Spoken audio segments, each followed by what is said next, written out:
¿Qué hice?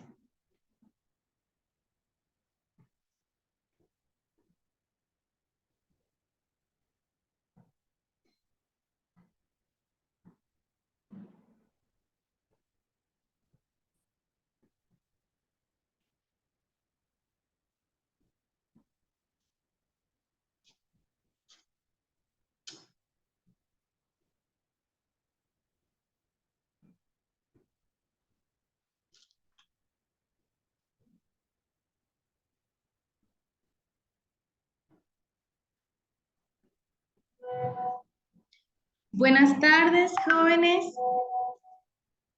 Bienvenidos a su curso de Teoría del Delito. Es para mí un placer poder acompañarlos en este nuevo curso en donde vamos a empezar todo lo que es el inicio de la importancia del estudio del derecho penal, ¿no? Empezando por la teoría del delito. Bueno, es importante reconocer que, bueno, hay que estudiar con mucha claridad cómo ha ido influyendo en el desarrollo de la civilización de la humanidad este derecho penal. Cómo se ha ido aplicando estas conductas, esta disciplina que podemos decir que es parte de la historia del hombre. Estas narraciones que se han ido haciendo poco a poco a través del tiempo para poder desarrollar este derecho represivo. En nuestra evolución de las ideas penales aparecen periodos, etapas, ¿no? Que van a ser las tendencias que vamos a utilizar como civilización para la evolución de las ideas penales. ¿Por qué? Bueno, porque el derecho penal existe, la teoría del delito existe desde el comienzo de la humanidad. No estábamos conscientes en realidad, pero siempre ha existido, siempre ha sido parte de nosotros.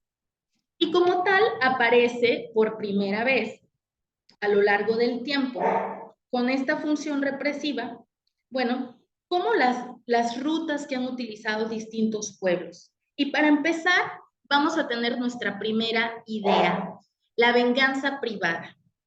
En este caso, cuando hablamos de esta etapa de la venganza privada, estamos hablando de la venganza de sangre. ¿A qué se refiere esto? Bueno, este es un periodo de la historia en donde hay mucha impulsividad, donde hay este deseo por, bueno, hacer valer una ley, hacer valer, bueno, de una forma más salvaje, ¿saben? Más primitiva. En este periodo se habla de una venganza provocada, digamos que por ataques injustos, porque así lo sentíamos en ese momento de la historia. Era esa necesidad que teníamos por la falta de protección adecuada, que hasta después se organiza, ¿sí? Pero digamos que era esta parte en donde ojo por ojo y diente por diente, era esta ley del talión, esta venganza privada, ¿no?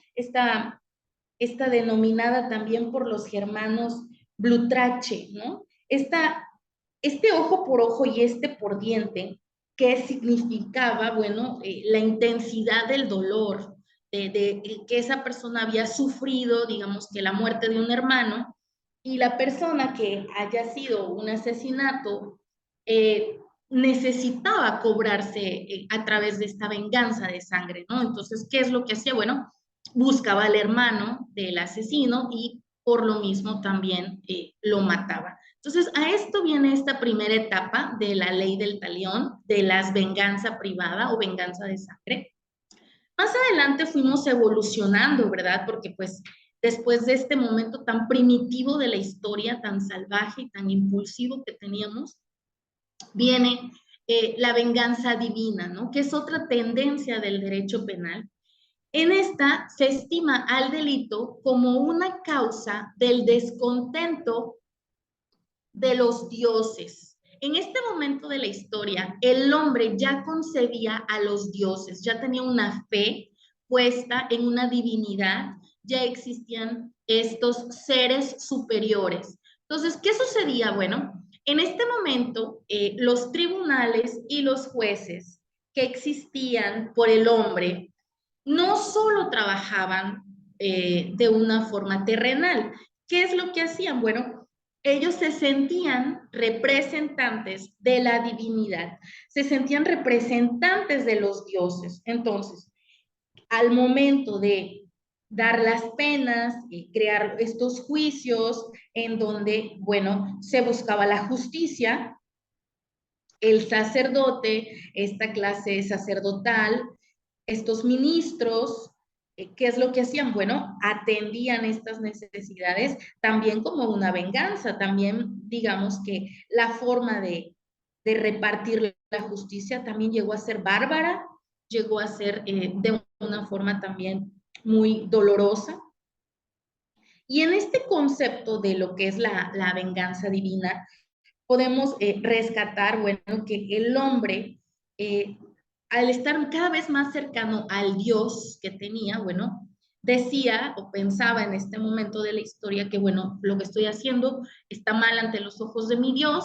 Entonces, bueno, el hombre se iba a encargar de hacer justicia porque, pues, se pensaba que en ese momento ellos eran la mano que conducía las voluntades de justicia de los dioses. Pasado esta etapa, porque vamos a ir evolucionando, todas estas tendencias del derecho penal van evolucionando, aparece la venganza pública.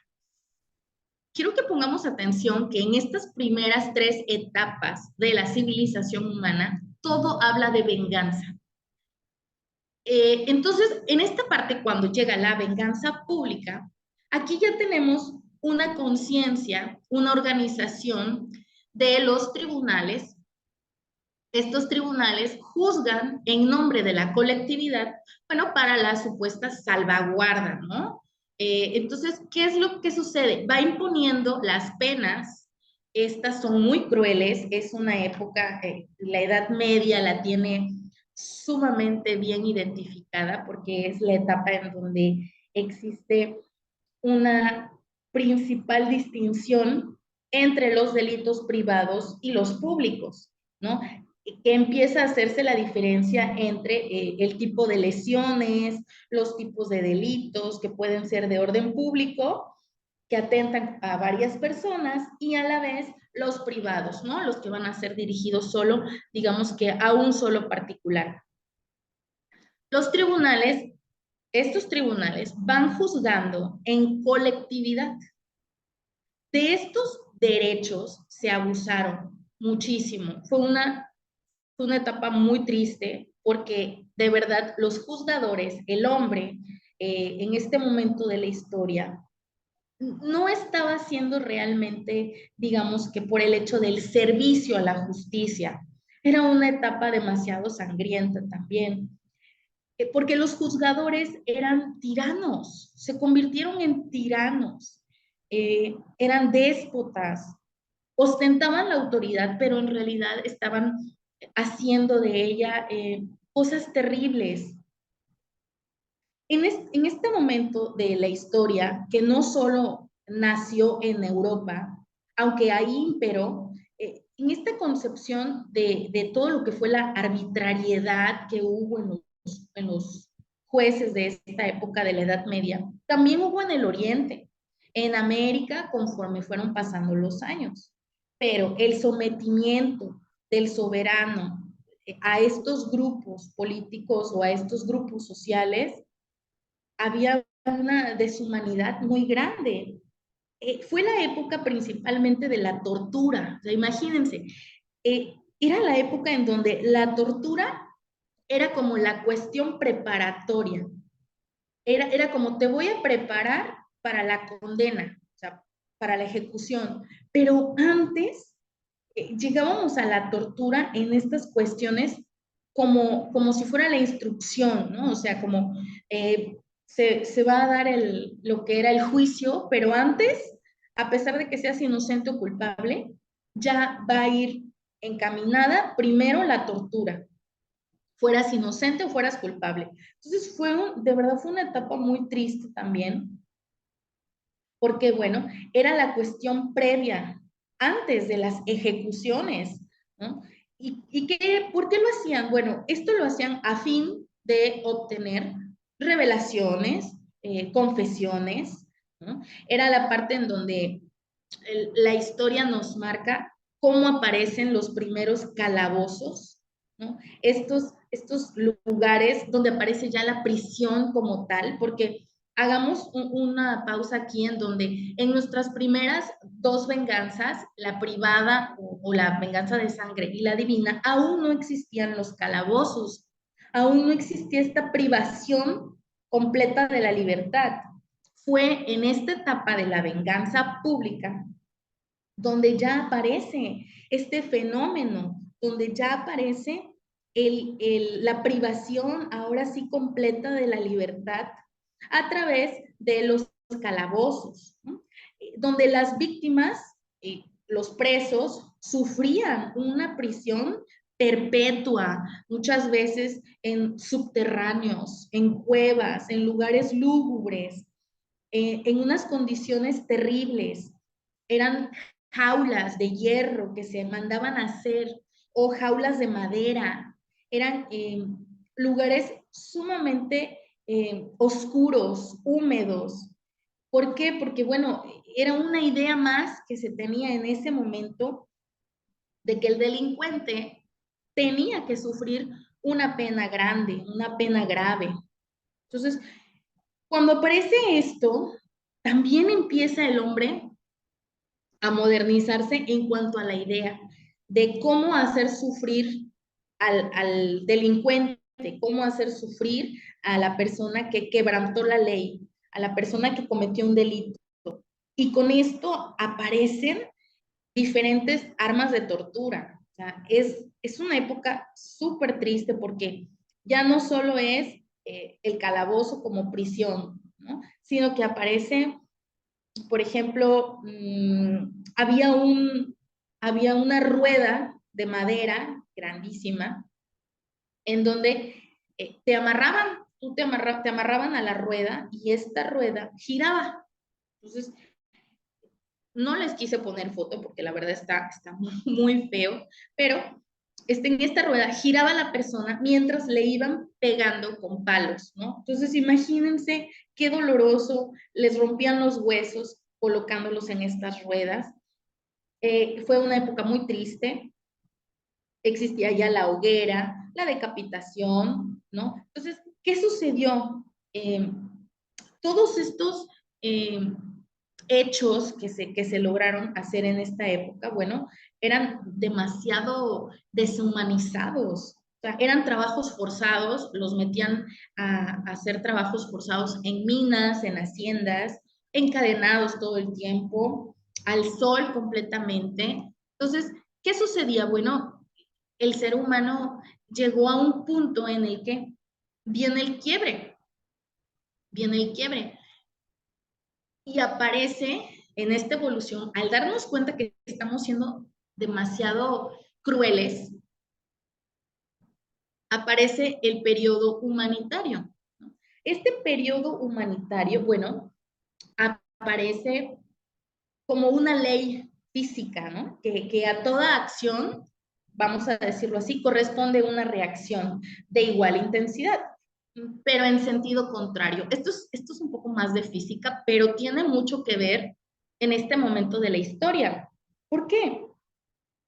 Porque imagínense, había una excesiva crueldad en la venganza pública. Había una excesiva crueldad. Pero ¿qué sigue? Bueno, aparece un movimiento humanizador. Ya, ya por fin aparece, ¿no? En cuanto a las penas y en general a todo lo que son estos sistemas penales que habían existido con anterioridad, ¿no? Que son todas estas venganzas.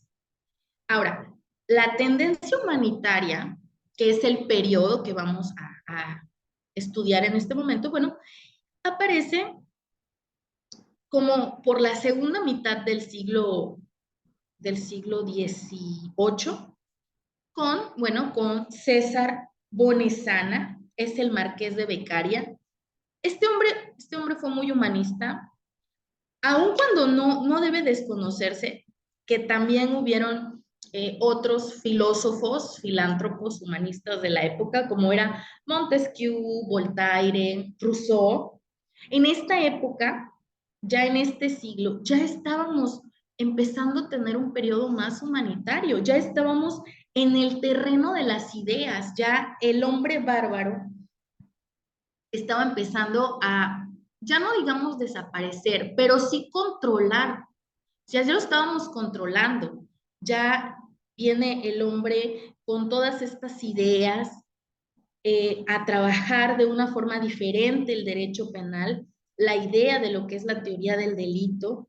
Ya encontramos a un hombre con lenguaje sugestivo, más elegante, más capaz, ¿no? De poder, digamos que persuadir, de crear este efecto de pensamiento que ayuda a que, bueno, al momento de estar presente a un delincuente, a un hombre que ha cometido un delito, una falta, bueno, ya no se llegue a estas venganzas que hemos pasado, sino que por el contrario, a través de una persuasión se pide ya de otra forma la confesión.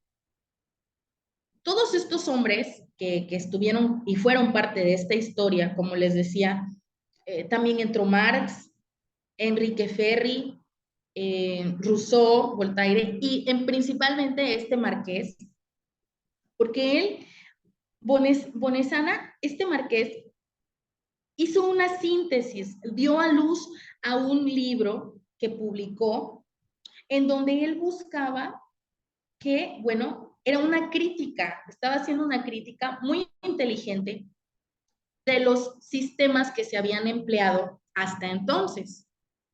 Era un libro en donde proponía crear nuevos conceptos, una nueva práctica, en donde, bueno, la exclusión de suplicios, ¿no? O sea, excluir definitivamente las crueldades innecesarias que existían. Entonces, él pedía o él buscaba la manera de que se orientara, ¿no? Que se pudiera llegar a la justicia, pero sin caer de nuevo en este río de sangre, de este cruel, de este cruel sentido que tenía el hombre de buscar la justicia. Entonces, en este punto de la historia, cuando el marqués Beccaria va destacando diferentes conceptos importantes en su libro, los cuales al día de hoy pues siguen funcionando dentro del derecho penal, que viene siendo, número uno, el derecho a castigar, pero siempre se va a basar en un contrato social.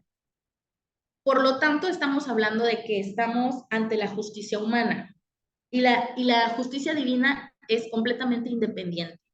Entonces, él es el primero que empieza a separar la idea de que Dios no tiene que castigar a los hombres, ¿no? Sino que la idea de que el contrato social existe también aparece y es el hombre, el legislador, el que crea la ley, el juzgador, el que va a aplicarla. Entonces, esta es una de las primeras ideas súper importantes que abrieron paso a todo lo que fue este periodo humanitario.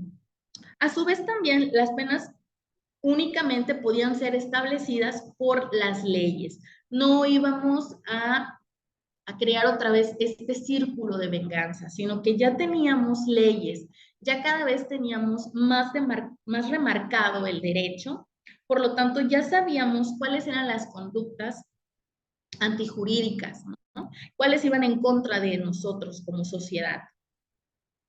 Por otra parte, las penas, ahora sí, debían ser públicas y prontas. Eh, en cuanto se tenía el delito probado, ya para este entonces ya teníamos, digamos que, una lista de los delitos en los que las personas caían y bueno, a su vez ya teníamos las sentencias. Entonces se buscaba que la justicia penal en este periodo humanitario fuera más fluida.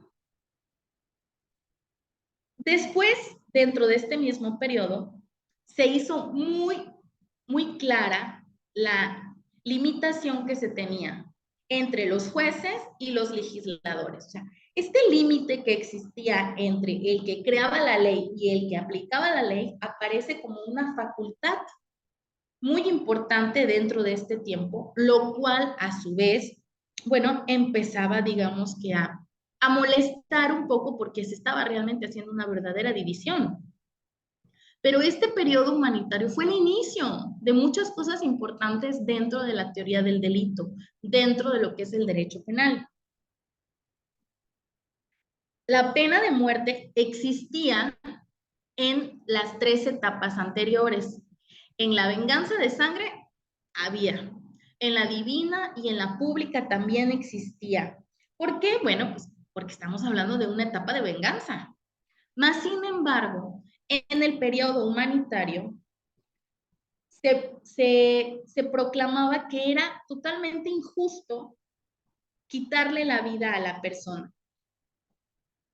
Explicaban que dentro de este contrato social que existía, no había ninguna autorización por el hombre para poder ceder este derecho de la vida, ¿no? Entonces, no le pertenecía a un hombre mandar a matar a otro hombre. Por lo tanto, se descartó por completo la pena de muerte. Imagínense qué cambio tan revolucionario hubo, que después de estas venganzas aparece este periodo en donde ya se respeta la vida del ser humano en todo. O sea, a pesar de que haya cometido un crimen de sangre, o sea, a pesar de que haya existido un asesinato, ya en este periodo humanitario se acabó el ojo por ojo. Ya se acababa la tortura también y se acababa el Dios pide que te matemos. No, no, no, no. Aquí de verdad se logró hacer un cambio social radical. Y como fue tan grande el cambio, apareció nuestro siguiente periodo, que es el periodo científico. Este periodo también que empieza a darse cuenta de todo el bien que está haciendo este periodo humanitario, que es donde se empieza, digamos que ya a sistematizar, ¿no? Con los estudios que ya se empiezan a hacer en materia penal, en materia social también. Y bueno, hablamos de esta etapa, ¿no?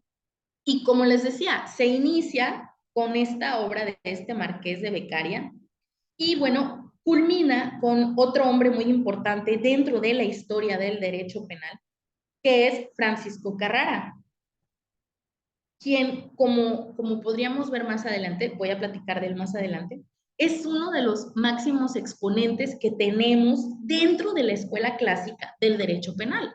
Fue un revolucionario en las ideas también. En este principio del periodo científico que digamos que costó mucho trabajo alcanzar porque había muchas había muchas personas todavía de la etapa de las venganzas, pero cuando se llega a este punto, el derecho penal se empieza a modernizar de una forma especial. En su oportunidad ya aparece todo lo que es el positivismo, ¿no? Todo lo que son estas ciencias que existen dentro del derecho que explican la criminalidad y más a fondo la naturaleza misma del hombre, la naturaleza misma del ser humano en su conciencia. Aparece también todo lo que es la idea que se tiene ordenada y sistemática de las conductas humanas, ¿no? Es una parte en donde, bueno, desde que surge este periodo, el derecho penal cambia. El derecho penal resuelve de muchas formas, de muchas maneras, un cambio trascendental dentro de la historia y es el que nos abre el camino a nosotros como sociedad, dejando atrás todo este charco de sangre que tuvimos al comienzo. ¿Por qué? Bueno, porque a través de este periodo científico ya empezamos a tener conciencia de la importancia de la historia del derecho penal, conciencia, seguimiento de lo que es el derecho penal como tal, como una especialidad, como una característica más dentro de este inmenso mar que tenemos como es el derecho, y ya podemos hacerlo más específico. En esta historia del derecho penal, que va siendo, como siempre, una narración de todas estas ideas que han pasado durante la existencia del hombre en la Tierra, cómo ha ido evolucionando, cómo ha sido. Este derecho es un derecho represivo. Tenemos que estar claros en que este derecho no es un derecho civil. En este derecho penal hay la idea de detener una conducta, contener, castigar a la persona, ¿no? En este derecho sí se busca de alguna forma que el individuo que comete el delito cambie o lo contengamos, ¿no? Hasta castigarlo también aparece, porque es parte de los elementos de este derecho en donde busca dentro de lo que es la ciencia humana, bueno, estudiarlo, pero pues a la vez también corregirlo. Es importante, bueno, también tener una idea somera sobre la evolución a lo largo del tiempo de las instituciones y de los conceptos que empiezan a aparecer dentro de lo que es el derecho penal y a su vez la ley penal. La ley penal, que vamos a ver también como de una forma muy conceptualizada, es una norma, ya sabemos que es una norma. Está emanada dentro del poder público, es general, abstracta y permanente, provista de una sanción. ¿Por qué? Bueno, porque estamos hablando acerca de que la ley penal siempre va a buscar que el delito que se ha cometido sea perseguido, ¿sí? Sea perseguido, sea resuelto. Dentro de la importancia de este derecho penal y dentro de lo que es la ley penal, siempre se va a buscar esto, la resolución, pero bueno, en este caso, digamos que, pues sí, viene lo que son los castigos, pero bueno, el derecho penal es un mal necesario dentro de lo que es el derecho, porque es el que nos ayuda al orden, es una necesidad. La ley penal es esto, una necesidad de conservar el orden social. Dentro de la ley penal hay diferentes ámbitos. Esto lo vamos a ver ahorita muy generalizado y después les voy a explicar poco a poquito. Eh, pero en el ámbito de validez, por ejemplo, que es el en el que la materia entra, vamos a hablar de los fueros, del común, del federal, del oficial, del militar y el político. En este caso, podemos darnos cuenta que la ley penal ha cambiado tanto, que ha tenido que separarse, que por la necesidad tan grande que se tiene de explicarse, cada sociedad o cada individuo dentro de una sociedad busca resolverla cada uno de diferente forma. Por ejemplo, en el aspecto del fuero común, de lo que es la ley penal para lo que es el ámbito común, para el ámbito federal, oficial, militar y político. Cada uno de ellos va dirigido a una sociedad en particular. Por ejemplo, en el ámbito de la ley penal militar, bueno, los militares tienen su propia ley con la que trabajan, con la que son juzgados. En el ámbito político, bueno, digamos que también tenemos parte de eso, es entre el derecho administrativo y el derecho penal, aparece todo lo que es este ámbito de validez político.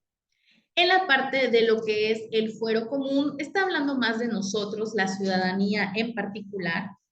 En el caso del fuero federal, o lo que es la idea de lo que es federal, estamos hablando de delitos contra el Estado.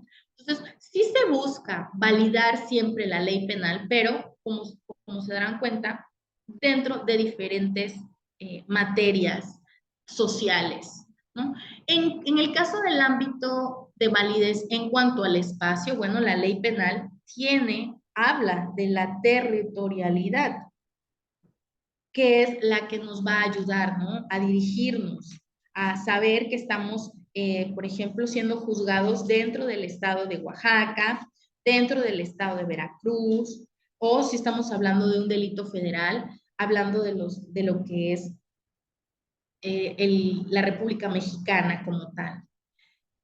En el ámbito de validez temporal de la ley penal, bueno, aquí habla más de lo que son la parte de las modificaciones que se pueden llegar a hacer dentro de la ley. Como estamos tratando de diferenciar los ámbitos de validez, serían en cuanto a materia, espacio y en cuanto a temporalidad. En el caso de la temporalidad, vamos a hablar sobre lo que es el tiempo que pueden tener la ley, un tipo de ley, por ejemplo, cuando hace modificaciones a la ley penal sobre un delito. A esto se refiere esta parte del ámbito temporal. Digamos que entran en vigor todas esas modificaciones que se hicieron en cuanto a los delitos. Que no sabemos a ciencia cierta, digamos, la idea del delito en general y lo vamos a explicar. El delito viene de un verbo latino que se dice delinquere, que significa abandonarse, apartarse del buen camino, alejarse del sendero señalado por la ley, ¿no? Estamos hablando de que el delito como tal está siendo señalado, descrito como el hombre se separa del buen camino, se separa de los hechos buenos, ¿no? Empiezan a crearse acciones pues delictuosas, ¿no? En esta parte, Francisco Carrara, uno de los grandes filósofos que existen dentro de la escuela clásica de derecho, nos habla acerca o define al delito como la infracción de la ley del Estado promulgada para proteger la seguridad de los ciudadanos resultante de un acto externo del hombre, positivo o negativo, moralmente imputable y políticamente dañoso. Para, para Carrara, el delito no es un ente de hecho, no, sino más bien un ente jurídico, porque la esencia que tiene consiste necesariamente en la violación del derecho. Llama al delito infracción a la ley. Entonces, ojo, en virtud de que es un acto que se convierte en delito únicamente cuando choca contra la ley, contra ella, bueno, pues para no convertirlo en un vicio o para no sentirse abandonado a una ley moral ni a un pecado, se convierte en una infracción al Estado, ¿no? Estamos haciendo algo mal, pero esto que estamos haciendo mal no solo está repercutiendo a un particular, no solo está repercutiendo al vecino, no me estoy peleando solo con la vecina, no estoy peleando con alguien en particular, sino que estoy siendo aún más allá, estoy teniendo una conducta que atenta contra la ley del Estado, la ley que se está creando para regular estas conductas. Él agrega que dicha ley, o sea, nosotros como abogados debemos entender que debemos proteger la seguridad de los ciudadanos en el sentido de que, bueno, si no tenemos la obligatoriedad de la ley y además no tenemos la idea especial de lo que es el delito, bueno, podemos transgredir las leyes protectoras, podemos tener, digamos que, un error al momento en el que estamos involucrándonos, porque bueno, la ley penal es simple, siempre nos va a decir el legislador, siempre vamos a tener la ley en donde nos vamos a poder acercar. Cuello Calón habla acerca de que el delito es esta acción humana antijurídica y culpable, ¿no? Tenemos una noción también social, ¿no? Donde también podemos decir que el delito, naturalmente hablando, es toda esta violación de los sentimientos altruistas, de probidad y de piedad que podemos tener los seres humanos, en medida, pues, ¿qué será? De la adaptación del individuo a la colectividad, porque todos los seres humanos buscamos de alguna forma ayudar, ser altruistas, proveer de alguna forma, ¿no? O sea, sí tenemos conciencia, pero ¿qué sucede? Habla acerca de que, bueno, de forma natural sería el delito una violación a esto, a este mismo altruismo que podemos tener o que podemos guardar los seres humanos, ¿no? Entonces, como concepto básico ir en contra de esto bueno que tiene el hombre, de esto bueno, esta necesidad de hacer el bien que naturalmente también tiene el ser humano, ¿no? Entonces, estos sentimientos de piedad, es como si el delito fuera un sentimiento que fuera en contra de lo que es la piedad, de lo que es la probidad, ¿no? De lo que es poder servir y ayudar, ¿no? El delito en la actualidad ha cambiado, ya no está visto de una forma tan teórica, digamos que ahora se ha ido más a la práctica, ¿no? Entonces, tenemos que el delito es un acto u omisión, que aquí viene la parte en donde es acción u omisión, ¿no? Que sancionan las leyes penales. Para esto ya tenemos conciencia de que tenemos un código penal, un compendio de leyes, que son las que nos dicen qué cosas no debemos hacer, ¿no? En los delitos, por ejemplo, de resultado material, también es atribuible el resultado típico producido al que omita impedirlo. Si éste tenía el deber jurídico de evitarlo, estamos hablando ya de que en estos casos sí se va a considerar que el resultado es consecuencia de una conducta omisiva.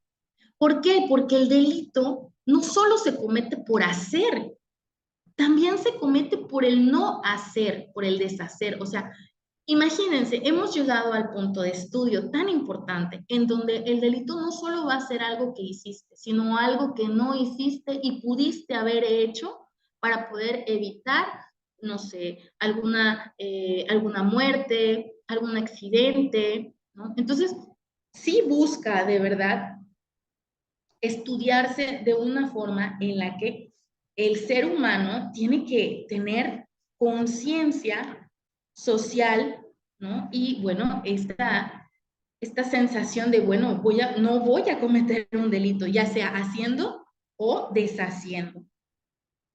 Dentro del delito aparecen los elementos esenciales del delito, porque para poder cometer un delito, sí estamos hablando de lo que es acción, hacer el delito, u omisión, que es dejar de hacer, no hacer. Pero hay elementos, ¿no? Vamos a ir viendo cada uno. La conducta es el número uno o es con el que empezamos, ¿no?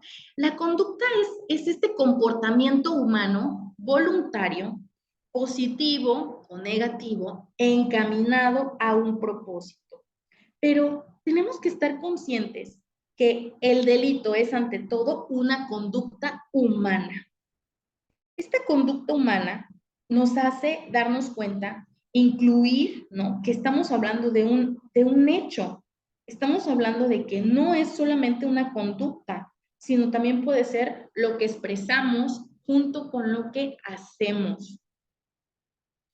Ya que los delitos son este comportamiento humano, esta conducta humana, bueno, estamos tratando de explicar cómo,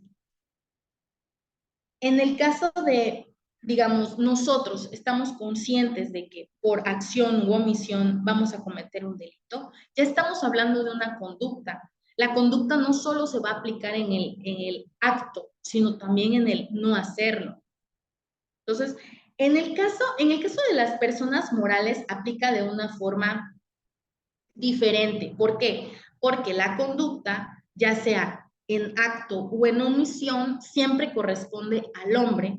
En el caso de las personas morales, digamos que Fernando Castellanos, un autor muy importante que tenemos del derecho mexicano, nos explica que las personas jurídicas, o sea, las sociedades, hablemos de personas morales, no pueden ser sujetas activas del delito, ¿no? Por carecer de voluntad propia, ¿no? Independiente, porque de los miembros en razón de lo que es la sociedad, por lo cual faltaría el elemento de conducta, que es básico para la existencia del delito. Entonces, sí entendemos que es importante concebir el hecho de que un delito siempre se cometerá por una conducta humana.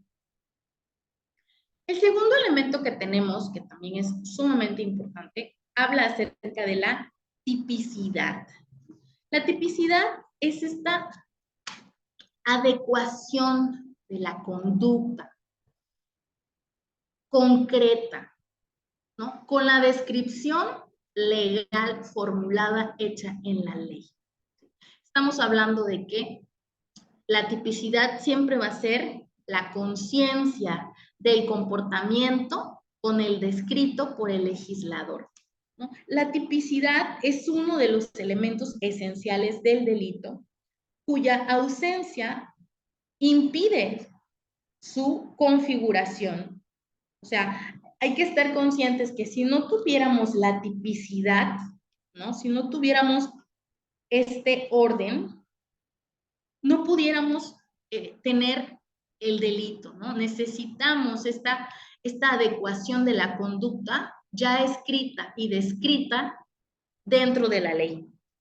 Ya la ley misma es la que nos va a dar todo lo que es este encuadramiento, todo lo que es esta conducta descrita, este comportamiento que está sucediendo, ¿no? Por ejemplo, trabajamos la tipicidad en cuanto a lo que es los delitos, aquel que priva de la vida a otro, bueno, la ley ya está especificando, estamos hablando de un homicidio, estamos hablando de la privación de la vida, o que priven de la libertad cuando están siendo secuestrados.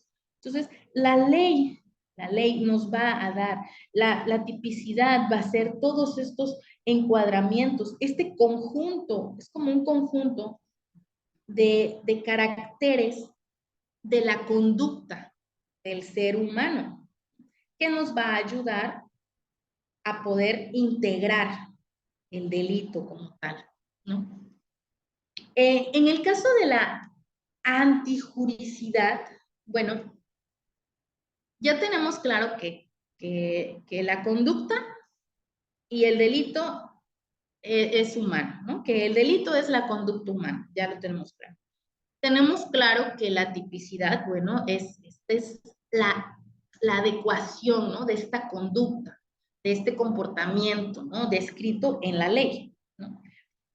En el caso de lo que es la antijuricidad, vamos a hablar de que como estamos hablando de un contrario, de un concepto negativo, bueno, estamos hablando de que está hablando de todo lo que está en contra del derecho. Estamos hablando de que la antijuricidad es este concepto negativo, ¿no? En donde va a ser toda la contradicción que se tenga objetiva de los valores estatales. Todo lo que es lo contrario a lo que la ley señala. Todo lo contrario a lo que una norma jurídica nos aporta. Entonces, ¿qué sucede? Bueno, la antijuricidad, pues sí, digamos lo que es puramente objetiva, sí podemos ver que sí es puramente objetiva, pero radica en la violación del valor o del bien protegido, ¿no? En que se encuentra la ley. En estos, digamos que, momentos en donde la antijuricidad aparece, estamos hablando que está contradiciendo, ¿no? Un mandato de ley. Estamos hablando de que está en contra de lo que es la ley. ¿Y qué sucede? Bueno, como elemento esencial del delito, estamos hablando nuevamente de que todo lo que es en contra de la ley, estamos hablando entonces de que se está confabulando dentro de lo que es el delito, ¿no? Es una conducta que tiene una tipicidad que está en antijurídica, ¿no? Ahora, cuando hablamos de la culpabilidad,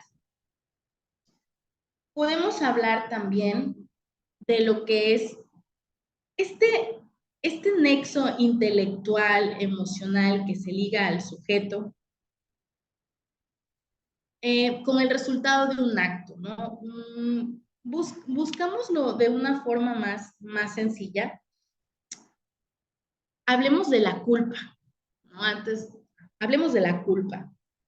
La culpa, si todos tenemos alguna noción, bueno, existe la culpa cuando se obra sin intención y sin la diligencia debida, ¿no? O sea, digamos que, pero esto sucede y aún así causamos un daño, ¿no? Sí causamos un daño. Entonces, la culpa aparece como esto, como lo que es esta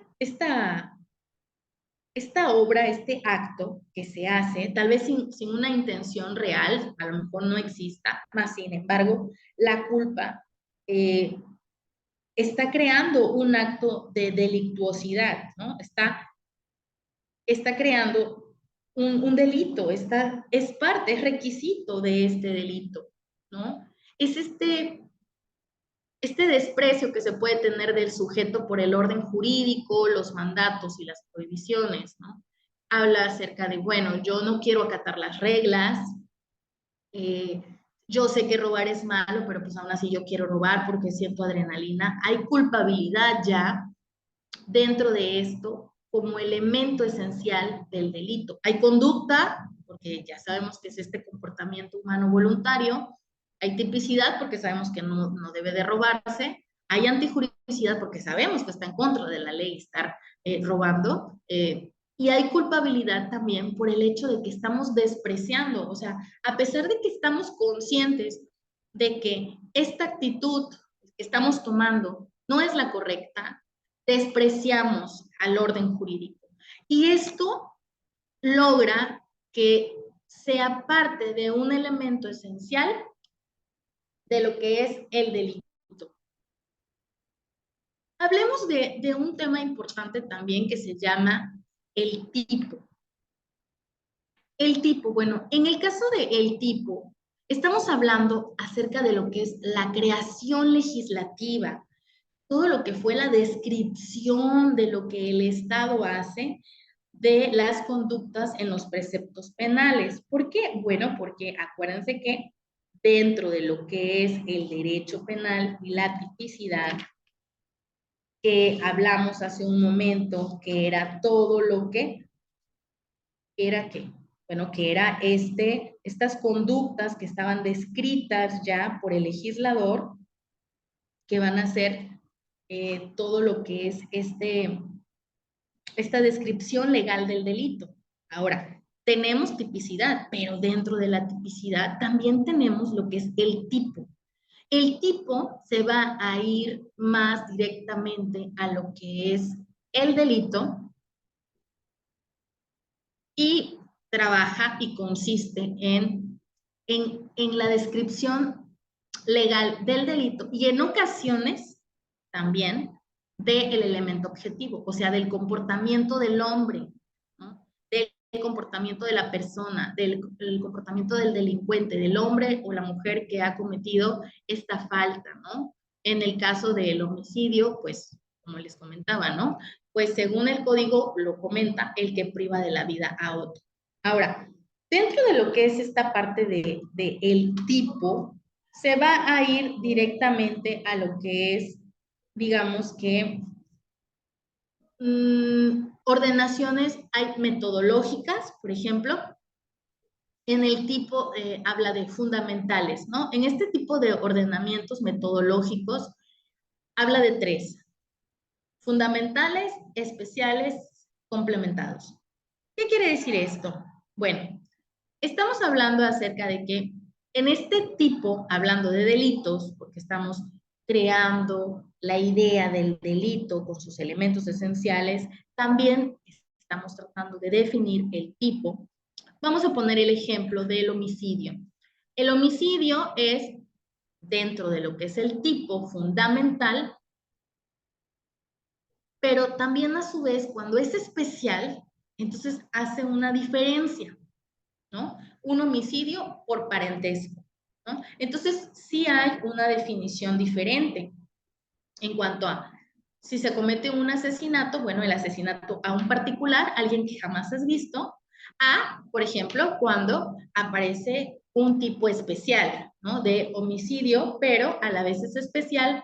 ¿Por qué? Bueno, porque no solo no es un asesinato, digamos que a una persona desconocida, sino que resulta que tienes un parentesco con esa persona.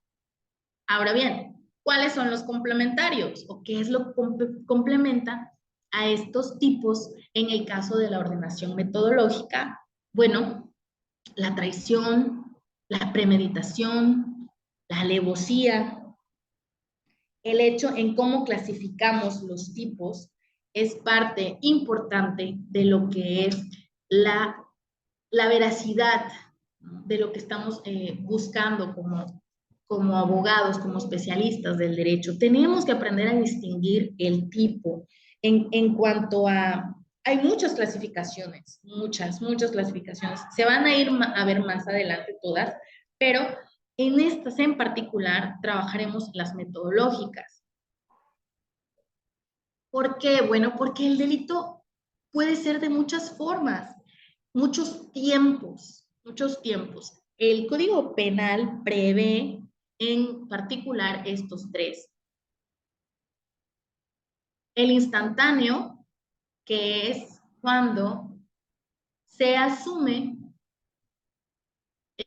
la consumación, ¿no? Ya estamos hablando de un delito en donde cuando la consumación se agota en este mismo momento. Los delitos tienen tiempo, o sea, sí hay un tiempo para los delitos. Y en el caso de este en particular, que ya lo prevé la ley, habla acerca de que va a ser instantáneo en el momento en el que cuando la consumación se agota, en el mismo momento en el que se ha realizado todos los elementos de la descripción penal. Y les vamos a poner el ejemplo de lo que es el homicidio.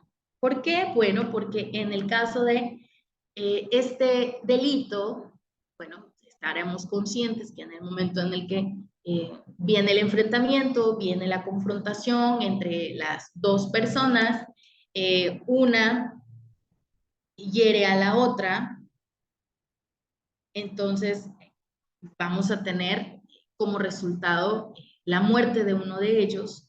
En ese momento en el que se comete este delito, ya con todos los elementos esenciales que vimos, que es conducta, tipicidad, antijuricidad, culpabilidad, todos estos elementos, bueno, nos vamos a dar cuenta de que es instantáneo, ¿no? Se asesinó, ya, se privó de la vida. En ese momento se agota el delito, se consume. Sí se logra concluir y en ese mismo momento es clasificado como un delito instantáneo, ¿no? En el caso del robo es lo mismo, en el momento en el que se logra este robo, digamos que un robo a mano armada, ¿qué es lo que se busca? Bueno, definir que es instantáneo en el momento en el que esta persona saca el arma, atenta contra todas las personas que están ahí, comete el acto de robo, pero en el momento en el que termina ese, ya ahí acaba el delito. Sí se comete, sí es instantáneo, sí se logra en ese momento su consumación. En el caso de los delitos permanentes o continuos, tenemos otra forma diferente de ver el delito. ¿Por qué? Porque en el caso de los delitos permanentes y continuos, cuando la consumación se va prolongando en el tiempo. Y ponemos como, por ejemplo, lo que es la tenencia ilícita de armas, ¿no? Y explosivos, ¿no? O la privación ilegítima de la libertad. En el sentido de que, bueno, sí estamos cometiendo un delito. ¿Por qué? Bueno, porque estamos teniendo en nuestro poder de forma ilícita armas o explosivos, ¿no? Y este hecho de mantener en nuestro poder nos hace cometer un delito que sigue. es continuo.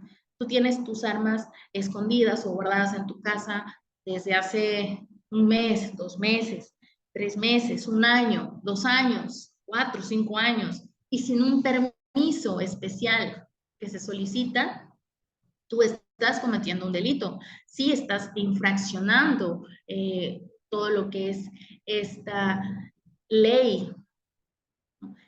En el otro ejemplo que les platico, bueno, es en el de la privación ilegítima de la libertad, en donde habla de, bueno, estamos privando a alguien, estamos de acuerdo que estamos teniendo a una persona en contra de su voluntad encerrada en nuestra casa.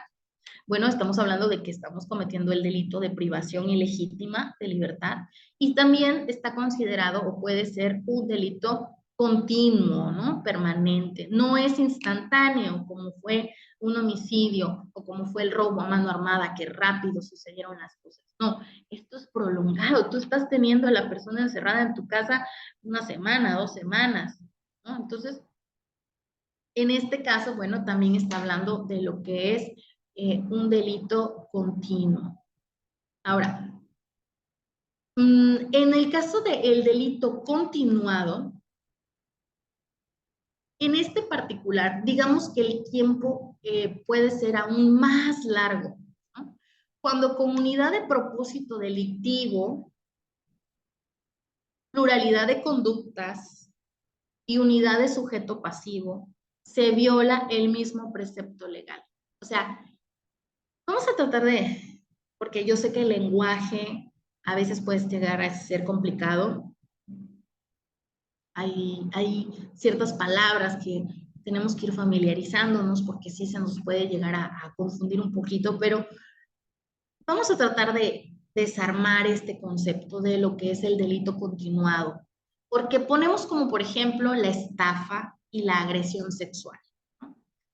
La unidad de propósito delictivo, estamos hablando de que ya se tiene la idea de que lo que estamos haciendo definitivamente tiene un propósito delictivo. Ya hay un delito claramente ahí estipulado, ¿no?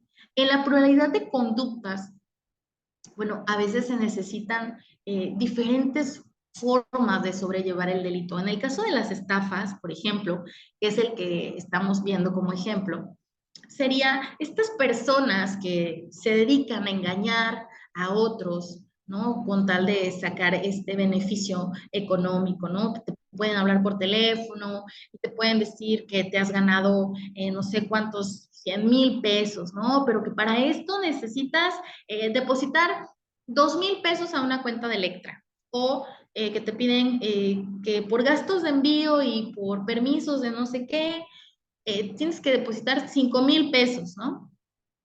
Y la persona que es víctima de estas estafas, a través continuamente de estas conductas, de estos sujetos, ¿qué es lo que hacen? Cada vez más extienden el delito, extienden el tiempo en el que se desarrolla este delito, ¿no? Y el sujeto, bueno, el sujeto es un sujeto pasivo, es un sujeto que está haciendo, no tiene otra función en esta parte que ir sobrellevando este acto delictivo, ¿no? Este precepto que se tiene de la ley se viola, ¿no? Se viola. ¿Por qué? Porque, bueno, en el caso de las estafas pueden llegar a hablarse por teléfono durante un mes, si quieres, 2 meses también, y aún así te siguen pidiendo dinero y te siguen pidiendo dinero. Y en el caso de la agresión sexual también, terrible, pero es verdad. ¿Cuántos años puede llegar una víctima de agresión sexual a vivir dentro del mismo hogar o del mismo lugar en donde está su agresor? Años, años. Entonces, cuando estamos hablando de este delito continuado, estamos tratando de definir los tiempos en los que puede existir el delito, ¿no? Y el continuado, regresando a lo que es la parte de lo que son delitos por agresión sexual, bueno, pues hay muchos casos que se reconocen en donde la víctima empieza a ser abusada desde muy niña o el niño llega a ser abusado desde muy jovencito, desde muy niño, y su agresor comparte con él la misma casa, puede ser hasta parte de su familia y llegan a ser años, ¿no? Esta persona, la víctima, puede llegar a ser agredida, abusada durante 10, 15 años hasta que tiene una edad más adulta y logra salir de este lugar, ¿no? De esta casa o de este lugar en donde fue abusada. Entonces, a esto viene la parte del delito continuado, de cómo el tiempo es importante para poder definir, para poder establecer, ¿no? La conciencia de las conductas dentro de lo que es el delito. Ahora, dentro de los delitos también aparecen los delitos consumados y los delitos de tentativa. ¿Qué es esto? Bueno, la ley nos maneja que los delitos consumados se van a dar cuando el culpable ha realizado todos los actos propios y característicos de un delito conforme lo tipificado por la ley, consiguiendo el resultado penado por la misma. Bueno, la ley a veces es muy cuadrada. Entonces, ¿qué sucede? Cuando el delincuente comete con todas las palabras, puntos y comas el delito, estos delitos ya se tienen como consumados. Estos delitos ya están claramente tipificados, ¿no?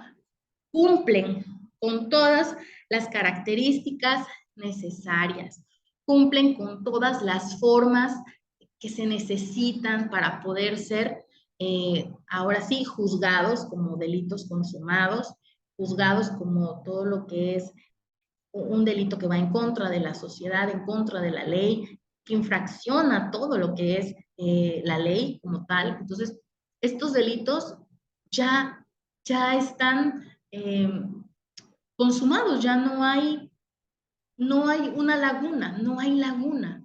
No se logra la conducta, se logra la tipicidad, se logra la antijuricidad, la culpabilidad. O sea, tenemos todo lo que se necesita para que el delito sea consumado.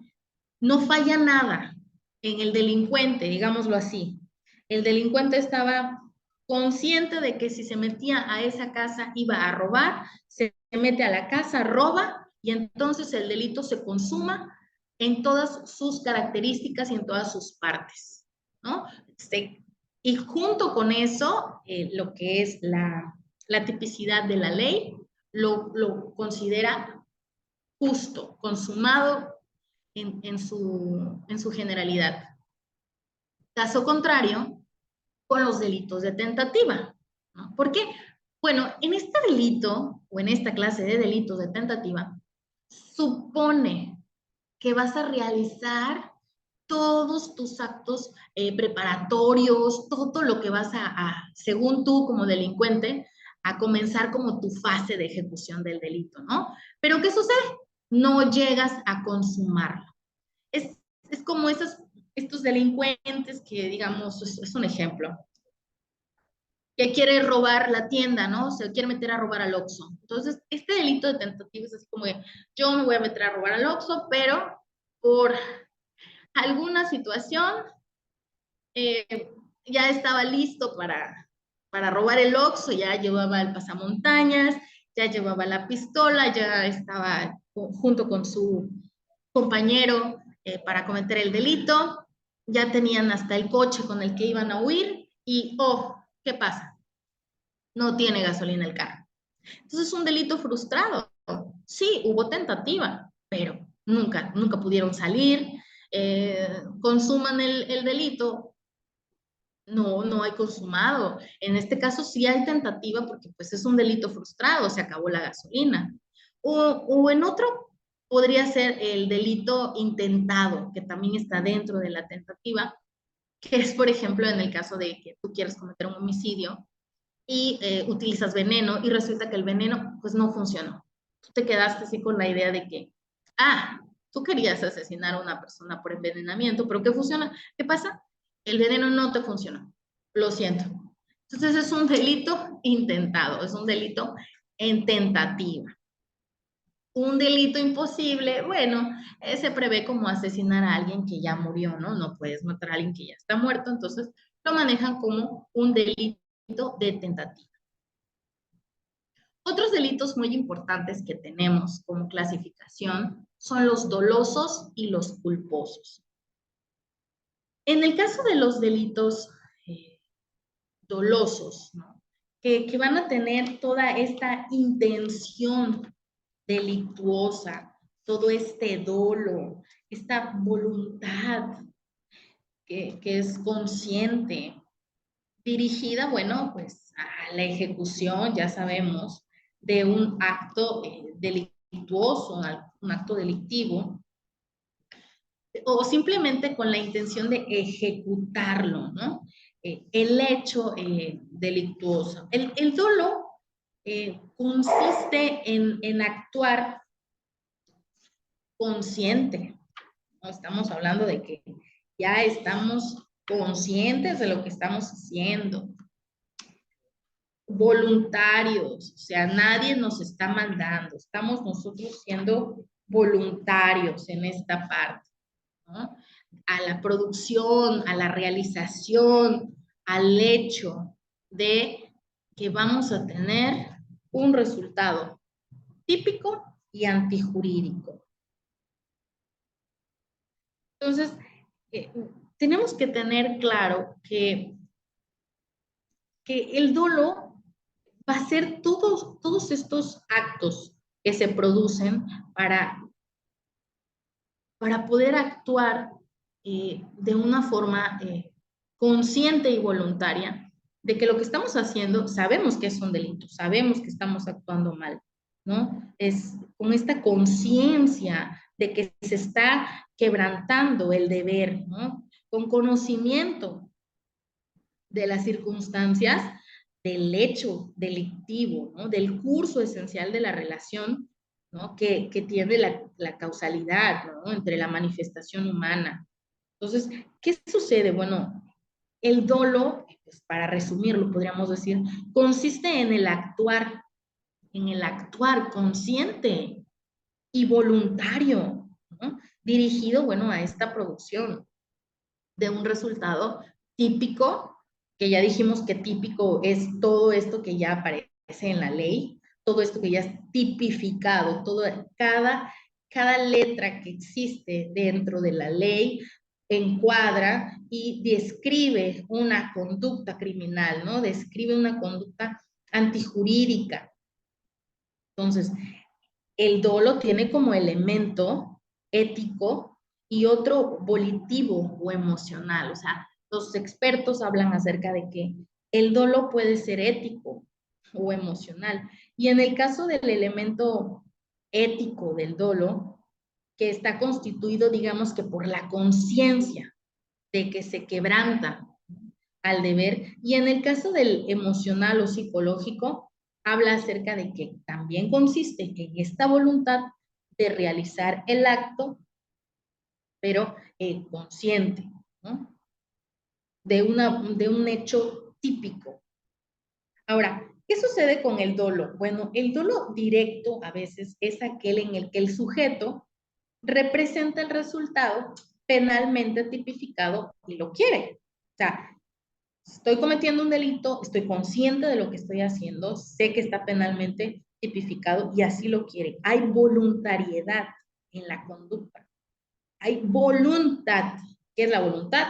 Esa fuerza que nos empuja, ¿no? A crear la conducta que queremos, ¿no? Positiva o negativa, pero existe, ¿no? Esta voluntad, esta fuerza.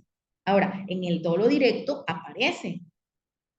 Y en esto aparece el querer el resultado, en el querer lograr, obrar de esa forma. En el caso del dolo indirecto, ¿no? Que también es conocido como un dolo de consecuencia, ¿no?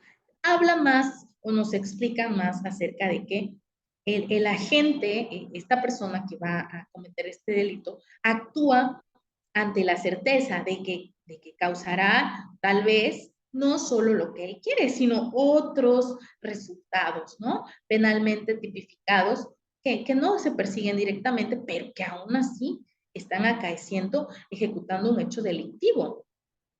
Entonces, vamos a estar conscientes de que el dolo simplemente va a ser esta voluntad, esta fuerza, esta intención en la conducta, ¿no? De ejecutar un hecho delictuoso, ¿no?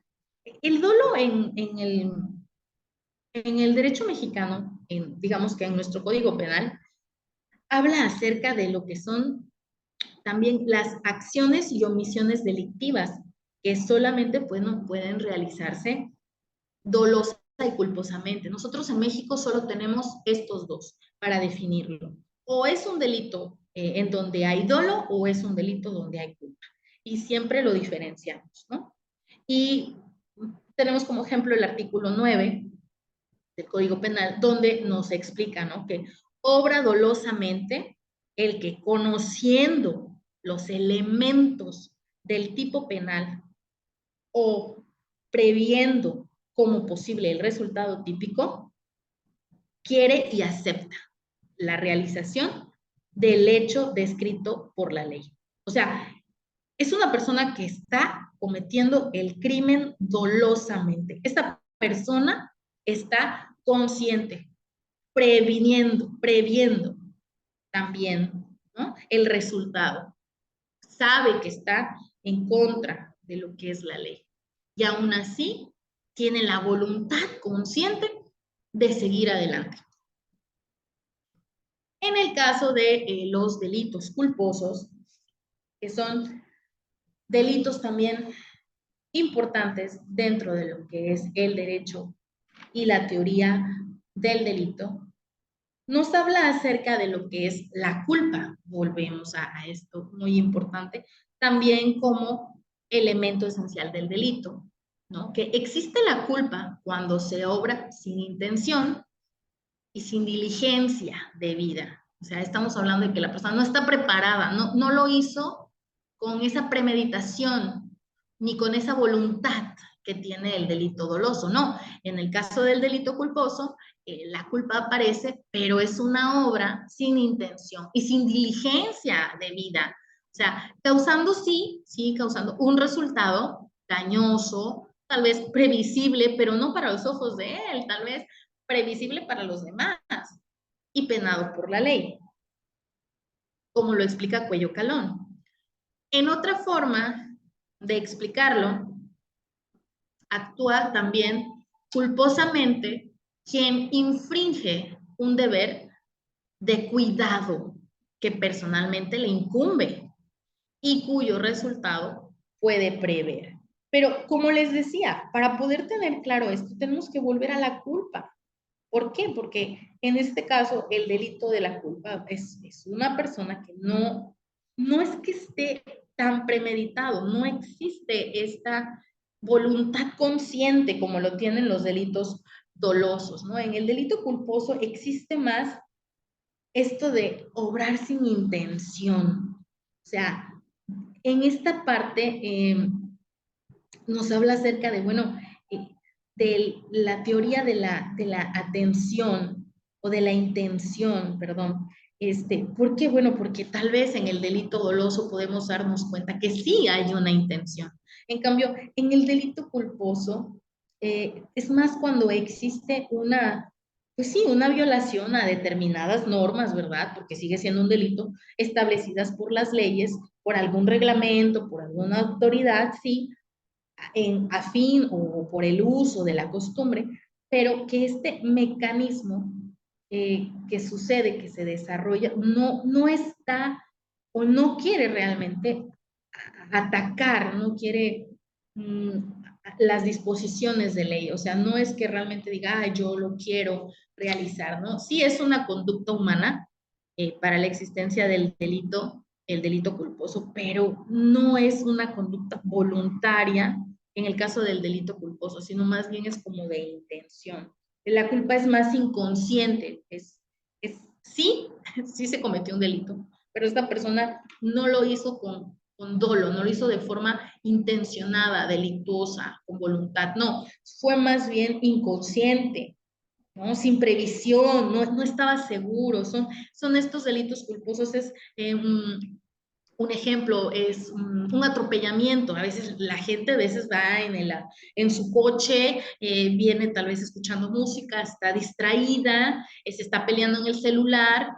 No es que diga, al primero que se me atraviese lo voy a atropellar, obvio no, ¿no? Sino que, bueno, es un delito que no se previó, es inconsciente, iba pasando la persona, bueno, se cometió un crimen, sí, hay un delito, sí, hay tal vez lesiones o a lo mejor un homicidio, pero la persona que iba manejando no iba con el volante agarrado, con la voluntad consciente de decir al primero que se me atraviese voy a atropellar. No, en el caso de los delitos culposos, trabajamos de una forma en la que, bueno, no hay eso, ¿no? No tenemos esta previsible idea de que voy a cometerlo, ¿no?